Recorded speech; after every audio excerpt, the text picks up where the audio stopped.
예, 다시 나왔습니다. 일단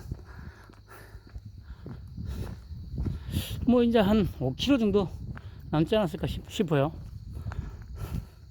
그러면 뭐 한 2번 정도 영상 찍고,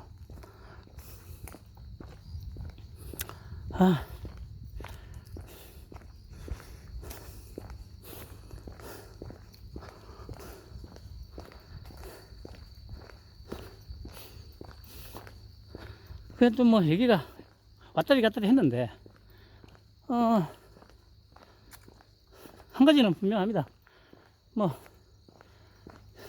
아까 뭐 견내량에서부터 이순신 장군 얘기했습니다만, 하여튼 위기 상황 때마다 영웅이 한 명씩 나타났다는 것은 분명합니다. 그러니까 이게 참 그런 면에서는 진짜 참 복받은 나라, 복받은 민족인 거 맞아요. 도저히 헤어날 수 없을 상황인데도 불구하고 그때마다 누군가 한 명이 나타나가지고, 그러니까 짱가 어디선가 누군가에 무슨 일이 생기면 하지 않습니까? 그러니까 이 대한민국이라는 나라에 위기가 오면 어디선가 하여튼 한 명씩 나타나. 그게 지금은 이제 윤통의 시간이 곧 다가옵니다.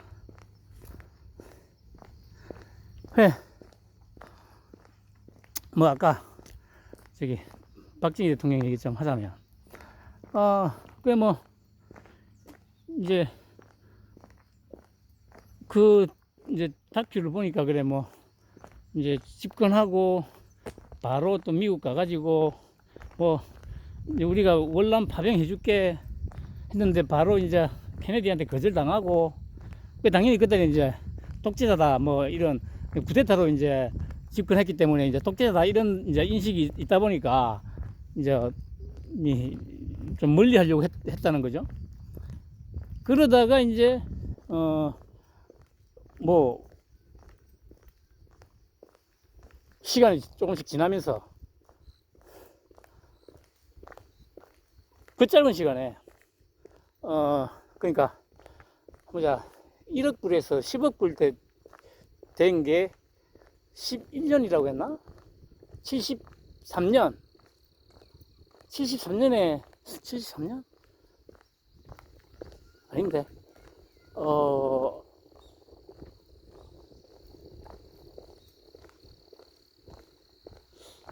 10억 불 된 게 67년 했나? 그리고 100억 불까지 되는데 100억 불 된 게 77년이니까 10년 11년 걸렸다 했나? 10억 불에서 100억 불까지 가는데 뭐 하여튼 정확하게 모르겠어요. 하여튼 일단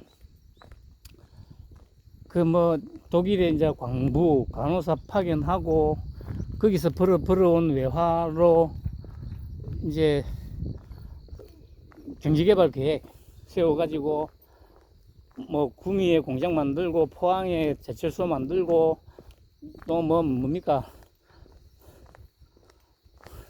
이제 70년대 들어서는 마산에 수출 지역 만들고 뭐 이리 하면서 이제 비약적으로 급속도로 이제 경제가 성장이 된 거죠.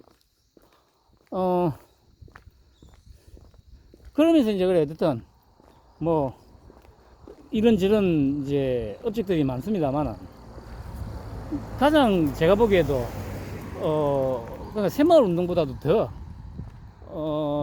높게 쳐줘야 된다고 생각하는 게 산림녹화 사업이죠. 그러니까 이제 그 산림녹화 사업을 이제 해야 되는데, 그 당시에는 이제 뭐 50년대 전쟁 나고 물론 전쟁 때문에라도 가뜩이나 민둥산이었는데 또 전쟁으로 어마어마한 폭격이 있다 보니까 더 이제 헐벗은 산이 된 거죠. 그러다 보니까 이제 먹을 것도 없고 땔감도 없고 하니까 나무 껍질 벗겨 가지고 먹고 또 그냥 나무 베어 가지고 땔감으로 쓰고 이런 상황에서 이제 녹화 사업을 해야 되겠다 해가지고 박정희 대통령이 이제 차관을 빌리죠. 그 이제 차관을 어디서 빌리냐면은 월드비전. 월드비전은 어차피 우리나라와 아주 밀접한 관계가 있죠. 월드비전의 시작이 6.25 때였으니까 6.25 때 전쟁 고아들을 돌보기 위해서 그 이름은 모르겠습니다. 미국이나 아마 선교사였나? 가 이제 설립한 게 이제 월드비전이죠. 그렇게 이제 월드비전이 시작돼 가지고 이제 지금은 전 세계 구호 활동을 하고 있는데 일단 그래 월드비전 얘기 나왔으니까 제가 또 월드비전에다가 2006년부터 10년 정도 동안 처음에는 6만 원으로 시작해 가지고 점점 이제 기부 액수가 늘어났죠. 그래 가지고 최종 한 15만 원 정도까지 이제 기부를 했는데 매달 후원을 했는데 저는 처음에 몰랐어요. 그 거의 대부분의 돈이 그 아동들한테 가는 줄 알았어. 내가 후원하는 아동들한테. 그때 기억해 보면 그 국내 아동이든 해외 아동이든 이제 후원을 이제 자기들이 이제 연결을 시켜주잖아요. 그러면은 그 아동의 인적사항 그리고 사진 이걸 이제 보내줘요. 이제 후원자한테 저한테. 제가 기억나는 게 처음에 시작했을 때 3명을 했는데 그 당시에는 2006년도에 2만 원씩이었습니다. 한 명당. 그 3명을 했는데 1명은 국내 아동이었고 2명은 아프리카 아동이었어요. 그렇게 이제 시작이 됐는데 그러면서 이제 어쨌든 이제 어느 순간에 한 3, 4년 지나서 아마 물가도 오르고 해가지고 3만 원으로 이제 늘어났을 올랐을 겁니다. 2만 원씩 하다가 처음에. 그러다가 제가 또 몇 명 더 한다고 해가지고 그냥 총 5명인가를 하면서 한 15만 원씩 이제 매달 그렇게 이제 후원을 했죠. 그랬는데 그러니까 1,000만 원 넘게 후원한 거죠. 한 10년 동안. 근데 나중에 알고 보니까 후원한 돈의 80% 최소 80%가 임금비래요. 임금비. 그 얘기를 듣는 순간 화딱지가 나더라고요. 아니 뭐 물론 임금비가 들어가야 되는 거는 맞죠. 어차피 그 후원 활동을 하고 또 아프리카 오지에 가가지고 이제 일 하니까. 그런데 저는 그렇게까지 후원자가 내는 후원금에 그러니까 뭐 예를 들면 뭐 그냥 한 3, 40% 정도 들어가겠지. 뭐 그냥 얼렁뚱땅 생각해 보면 뭐 제대로 보더라도 그렇게 생각하고 그래도 대부분은 이제 후원 아동들한테 간다고 생각했는데 그게 아니고 하여튼 80% 이상이 임금비래요. 그러니까 예를 들어서 제가 만 원을 후원을 하면 실제 아동한테 가는 거는 1,000원이나 2,000원밖에 안 된다는 얘기예요. 어이씨 그래 그 얘기를 들으니까 도대체 그러면 내가 도대체 누구를 후원한 거지? 이 자괴감도 들고 그래가지고 이제 뭐 후원 다 끊었죠. 그래서 그때 느낀 게 뭐냐면 만약에 후원을 하고 싶으면 뭐 그 어떤 후원 단체에다 갈 게 아니고 그냥 뭡니까 그냥 직접 동사무소 가가지고 동사무소에다가 예를 들면 1,000만 원 주면서 뭐 독거 노인들이라고 저기 뭐 어린 아동들한테 뭐 좀 후원을 해라.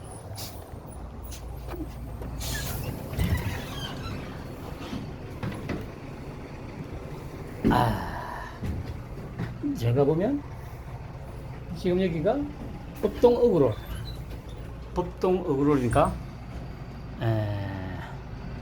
여기 법동어촌계 2호장 이 정도죠. 그러면 이제 쭉 가서 여기까지 이제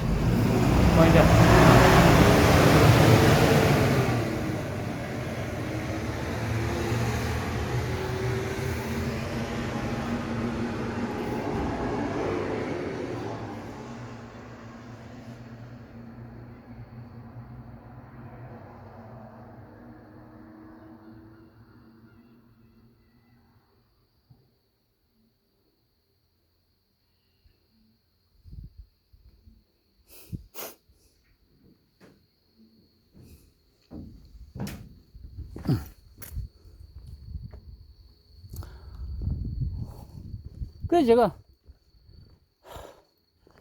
만약에 돈이 생기면 그냥 그 동사무소에 가가지고 뭐 예를 들면 1,000만 원 주면서 동네에 그 독거노인들이나 고아들 있으면 그러다가 뭐 쌀도 사주고 해라. 그렇게 하면은 이제 거의 100% 이제 그냥 가는 거잖아요. 그러니까 혹시라도 이런 사정을 만약에 잘 모르고 계셨던 분들이 있다면 그 후원단체를 통한 후원 웬만하면 하지 마세요. 내가 돈 낸 돈의 80% 이상이 그냥 걔들 임금비로 다 들어가는 거니까 아무 의미가 없어요. 아무 의미가. 물론 뭐 의미가 없다고 하면 참 좀 그렇습니다만 저도 어쨌든 10년 동안 후원을 했고 참 그래 생각하면 그래 1,000만 원을 넘게 10년 동안 후원을 했는데 아이씨 그 돈 진짜 성질나서 화도 좀 사귀고 해야 되는데 아이고 뭐 개코나 이 나이 먹도록 뭐 이렇게 살아왔는데 뭐 고쳐지겠습니까? 아까도 말씀드렸듯이 지금 40, 50이 넘어서도 만약에 지금까지도 진짜 이밍을 지지한다면 그거는 개선의 여지는 없는 겁니다.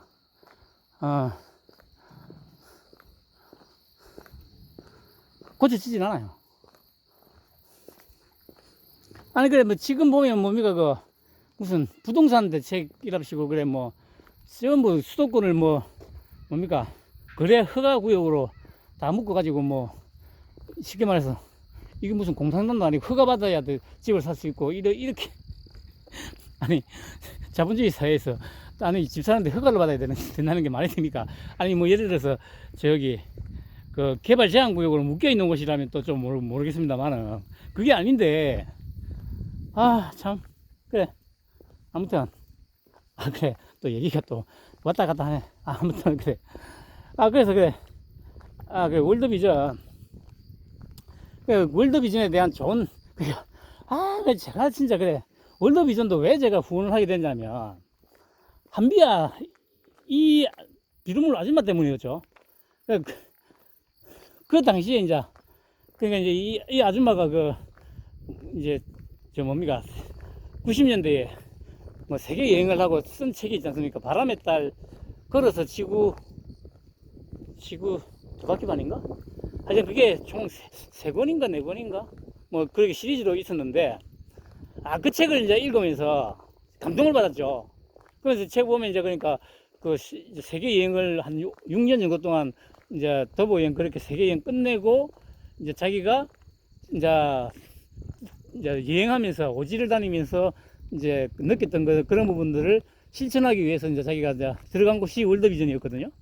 그 당시에 2005년 6년 이때 이제 한비야 그 아줌마 책을 읽으면서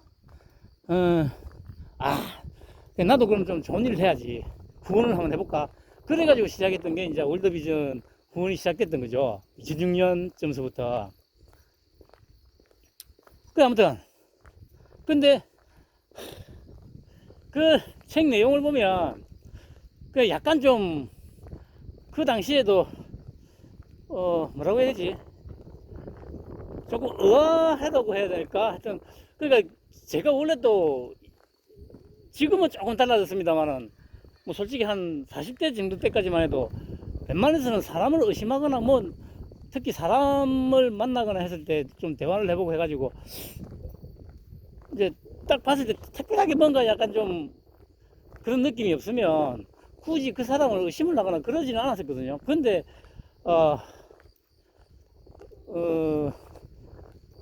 그게 아니더라고요. 그래서 이제 지금은 어쨌든 좀 의심하는 버릇이 생겼는데 그때도 마찬가지였어요. 30대 때. 그 조금 약간 책 내용이 약간 좀 비현실적인 부분도 조금 있어 보이는데 뭐 그냥 뭐 설마 그래도 뭐 거짓부렁이겠나 그런 생각을 했었죠. 그런데 알고 봤더니 그 당시에 아마 제가 듣기에 그래 조선일보에 최초에 연재를 했다고 들었거든요. 그러니까 자기 여행 다니면서 이제 이렇게 쓴 글을 그걸 이제 다시 이제 단행본 책으로 엮은 게 이제 그 바람의 딸 뭐 걸어서 지구 두 바퀴 반인가 뭐 이 책. 그래, 이제, 나중에 한비아 실체, 그리고 한비아가 쓴 책에 대한 어떤 그 내막도 어느 정도 알게 되니까 배신감이 밀려드는 거죠. 배신감이. 그래, 함부로 사람을 믿어서는 안 되겠구나. 그리고 누군가가 쓴 책도 마찬가지로 어떤 그게 기행문이 됐든 뭐 아니 아예 소설이면 뭐 믿고 안 믿고의 문제가 아니지 않습니까? 근데 뭐 여행기, 기행문 이런 것들은 자기가 경험한 걸 듣는 건데 그걸 과장도 아니고 구라를 정말 아니 그러니까 기억나는 것 중에 딱 한 가지가 있어요. 그 아프리카 어딘가 갔는데 그러니까 이제 지금은 뭐 그로부터 시간이 한 30년 가까이 흘렀으니까 아프리카도 그 당시보다는 좀 나아졌겠습니다만은 그 당시에는 뭐 우리나라로 치면 60년대 뭐 50년대 60년대 이런 정도의 수준이니까 전기나 이런 게 안 들어오는 데가 엄청 많았을 거 아닙니까? 밀림이고 오지고 막 이런 데가 많으니까. 근데 이제 어느 마을을 갔는데 당연히 오지죠. 마을을 갔는데 밤에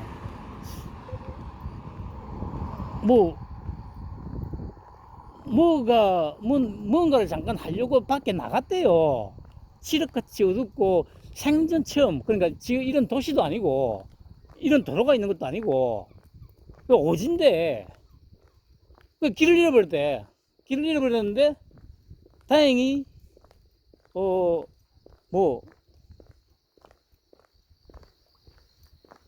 아무 탈 없이 다시 마을로 들어갔다는 거죠.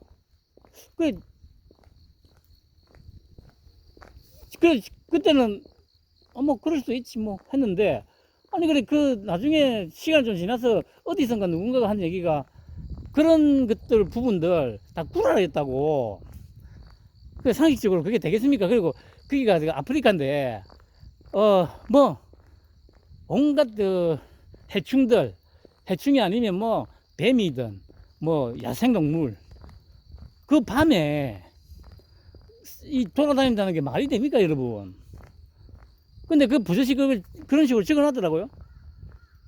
뭐 또 어디 아프가니스탄인가 이란인가 갔을 때는 또 뭐 총알이 뭐 바로 옆을 스치고 지나가고 뭐 저거 막 하면서 그런 식의 내용도 있고 뭐 하여튼 그때 제가 처음에는 그 순진하게 그런 걸 뭐 설마라는 생각 자체도 안 했죠.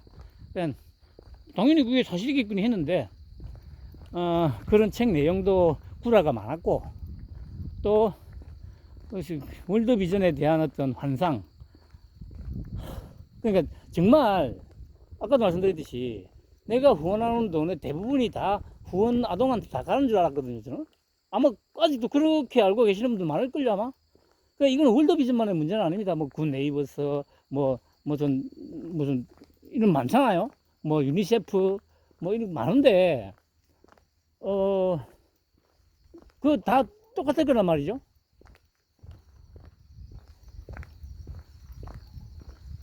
그래서 돈도 좀 있고 구원을 좀 해야 되겠다 싶으신 분들이 있으면 그런 기관을 통하지 말고 그냥 여러분들이 살고 있는 동사무소에다가 그냥 뭐 100만원이면 100만원 뭐 1000만원이면 1000만원 그냥 갖다 주시는 게 제일 좋아요. 독거노인들이나 고아들이 있으면 좀 챙겨주라고. 그럼 어르신이 다 독거노인이라든가 고아인 아이들한테 다 가는 거 아니에요, 그게. 좀 뿌듯한 느낌이 들잖아요. 근데 1000만원을 했는데 뭐 얼어 죽을 800만원 900만원이 임금비로 쓰이고 기껏 한 100만원 이거밖에 후원이 안 된다고 하면 내 돈이 어디 간 거지? 아무튼 월드비전 얘기가 또 길어졌는데 아무튼 월드비전에다가 얘기해가지고 차관을 빌려왔죠. 이제 당연히 그 나무를 심어야 되니까 돈 좀 빌려달라고 해가지고 돈을 빌렸는데, 이제 돈을 빌려왔으니까 약속대로 하자면 나무를 심어야 되잖아요. 나무를 사와가지고. 근데 아니 기껏 돈을 빌려줬더니 나무를 심는 게 아니고 탄광을 개발하네. 탄광을. 그 월드비전에서 항의가 들어온 거죠. 아니 나무 심는다고 돈을 빌려가가지고 왜 탄광을 개발하냐고, 돈 다시 돌려달라고. 이렇게 하니까 박통이 아이씨 막 그냥 기다려보라고. 야 지금 땔감이 없어가지고 나무 심으면 그 나무들 또 바로 저기 땔감으로 사용된다. 그러면 땔감으로 사용할 수 있는 대체 연료가 있어야 될 거 아니냐. 그래야 나무를 심을 거 아니냐. 그렇게 월드비전을 설득을 해가지고 탄광을 개발해가지고 그 돈으로 차관으로 빌려온 돈으로 탄광을 개발해가지고, 그러니까 연탄 만들어가지고 땔감 수요를 갖다가 해결한 다음에 나무를 심었다는 거죠. 이게 보통 천재적인 어떤, 그냥 제가 윤통에 대해서도 얘기하잖아요. 정말 이 내가 집권을 해가지고 이 나라를 어떻게 이끌어 나가야 되겠다는 뚜렷한 철학이 없으면 이거 못합니다, 아무도. 근데 그렇게 한 사람 아무도 없잖아. 솔직히 씨면 뭐 전두환 대통령이야 그래 뭐 어쨌든 그 아까도 말씀드렸듯이 위기에서 좀 이 구한 것도 있고 하지만 비리가 솔직히 많았잖아. 자기 그 동생 정경환이부터 해가지고 그거 뭐 저 뭡니까 그 금강산 댐 만든다고 그 선거 저도 기억납니다. 그때가 아마 고등학교 2학년 때인가 1학년 때인가로 기억하는데, 아니구나 중학교 3학년 뭐 이때였나 보다. 그 당시에는 뭐 지금은 없었지만 뭐 방위성금도 있었고 막 있잖아요. 그때 가끔마다 뭐 금강산 댐 만든다고 해가지고 그 성금 걷어가지고 그때 제가 정확히 얼마였는지 모르겠어요. 500원? 1000원? 뭐 해도 그 이상은 안 했을 겁니다. 아마 어쨌든 했는데 그 돈 다 그래 뭐 거의 뭐 착복했잖아요. 그런 것 때문에 솔직히 뭐 이명박 대통령도 마찬가지고 업적이 있다고 한들 그 업적을 좀 뭐 희석시킬 만큼의 어떤 좀 비리라든가 이런 게 있었기 때문에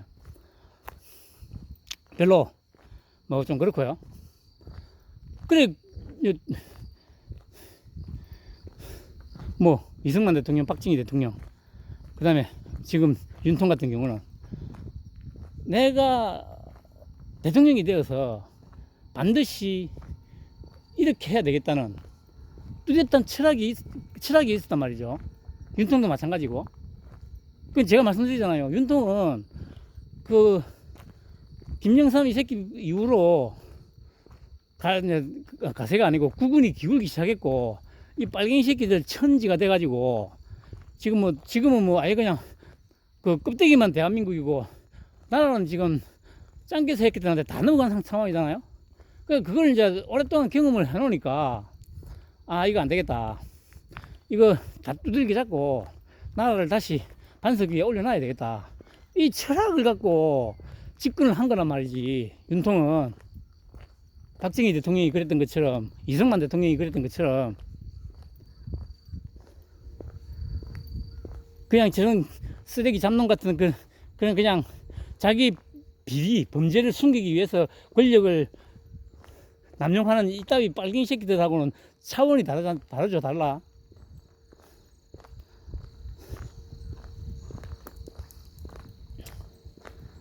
그러니까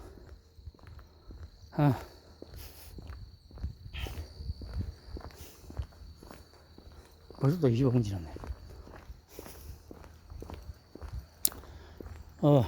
아무튼 밑에는 바다고 좋죠. 그래 자꾸 얘기가 왔다리 갔다리 뭐 새끼로도 세고 하는데 그렇게 철학을 갖고 있으니까 진짜 이 민족을 5천 년 동안 가난에서 벗어나지 못했던 이 민족을 가난에서 벗어나게 해줘야 되겠다는 확고한 어떤 철학이 있었기 때문에 그게 가능했다는 거 아닙니까?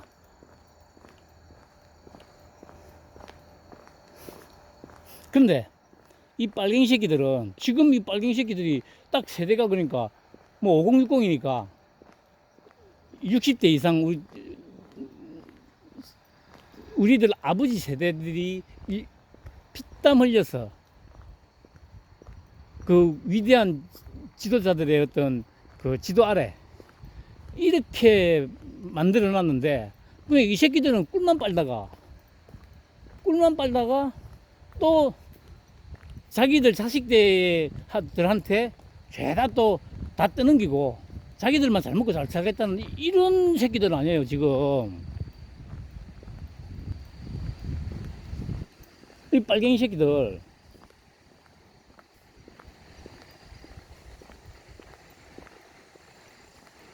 그러니까 아니 그 급속도로 발전하는 산업화 시대에 태어나가지고 온갖 꿀이랑 꿀은 다 빨고 지금까지 살아왔는데 또 자기 자식들 끝까지 뺏어가지고 지금 꿀을 빨려고 하고 있잖아요 지금. 이런 새끼들이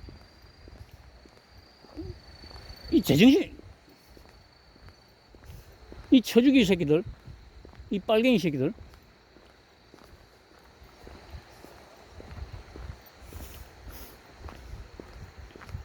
아무튼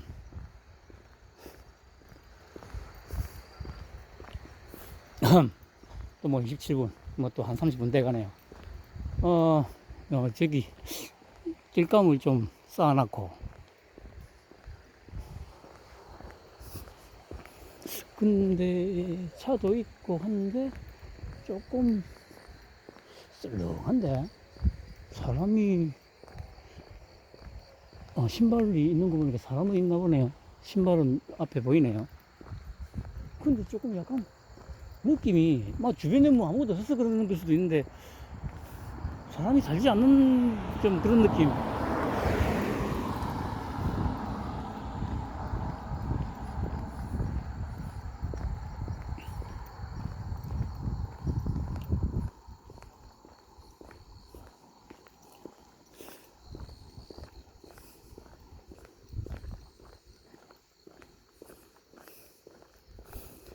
아,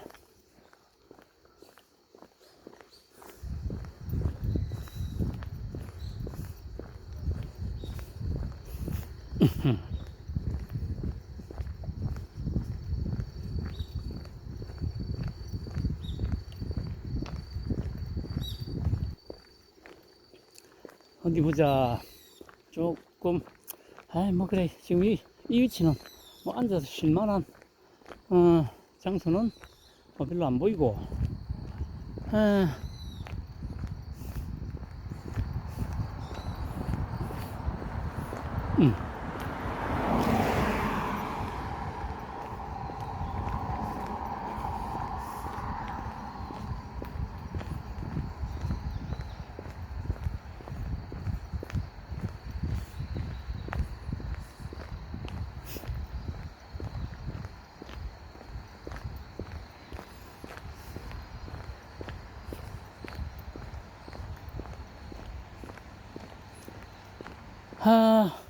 정말로.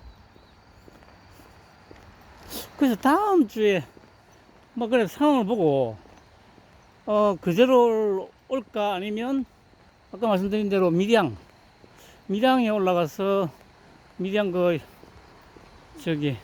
용두산, 그 잠도길 하고, 영남로 하고, 뭐, 그 근처에 뭐, 하여튼 경치는 좋으니까, 여기가. 밀양강하고, 뭐 해서. 그쪽을 한번. 그래, 거기 보니까 뭡니까. 뭐, 밀양에도 보니까 무슨, 밀양 아리랑 길 해가지고, 1코스, 2코스, 3코스까지 만들었더라고요. 그런데, 그러니까 전체 길이는, 제가 보니까 그 한 1, 2, 3코스 다 해서 한 25km. 그러니까 제가 하루에 걸을 수 있는 딱 그 정도 거리긴 한데, 뭐가 문제냐면, 아니 이게 그러니까 부산의 갈매길은 쭉 계속 이어지지 않습니까? 근데 아리랑길 1, 2, 3코스는 시점하고 종점이 같아요. 그러니까 1코스는 시점하고 종점이 거의 동일한 지죠. 3코스도 마찬가지고. 그러니까 거의 뭐 그냥 땡 한 바퀴 돈다는 얘기죠. 그러니까 이게 1코스, 2코스, 3코스가 단절이 돼 있더라고요. 아니, 그러니까 왜 그렇게 만드는지 모르겠어요. 아니, 1, 2, 3코스를 뭐 예를 들어서 그러니까 그 부산 갈매길처럼 시점, 종점, 그리고 종점이 다시 시점이 되고, 이런 걸로 해서 충분히 만들 수 있을 것 같은데, 1코스는 1코스대로, 2코스는 2코스대로, 3코스는 3코스대로 따로 놓으니까, 이거, 그 전체 거리는 그러니까 뭐 한 25km밖에 안 되는데, 뭐야, 그걸 다 돌려면, 물론 그렇다고 해가지고 뭐 그래, 뭐, 조금 무리하면 뭐, 돌수는 있겠더라고요. 거기가 뭐, 아주 멀거나 그러진 않기 때문에. 그런데 그래도 그렇다고 하더라도, 그래서 제가 생각했는데, 그 뭐, 아리랑길 뭐, 1, 2, 3코스 그러니까 그게 이제 부산 갈매기처럼 뭐 거의 전체를 아우르는, 이런 어떤 길이 아니고, 딱 그 영남로하고 그 방금 얘기했던 용두산, 그다음에 금시루인가 금시대인가 하여튼 그 딱 그 좁은 그 반경 내에서만 딱 그 구성이 되어 있더라고요. 그래서 뭐 굳이 그래 뭐 1, 2, 3길 뭐 다 할 필요 없고, 용두산에 그 잔도길하고 영남로하고 뭐 그 근처 좀 그냥 산책 좀 하고, 뭐 그렇게 하면 그렇게 한번 갔다 오는 것도 괜찮지 않을까 싶어요. 아니면 그러니까 마산에 국가축제를 하면 그 도스매 국가축제를 한번 보러 가든지. 여기 괜찮네요. 여기서 좀 쉬었다 가죠. 일단 어쨌든 딱 32분 다시 나오도록 하겠습니다.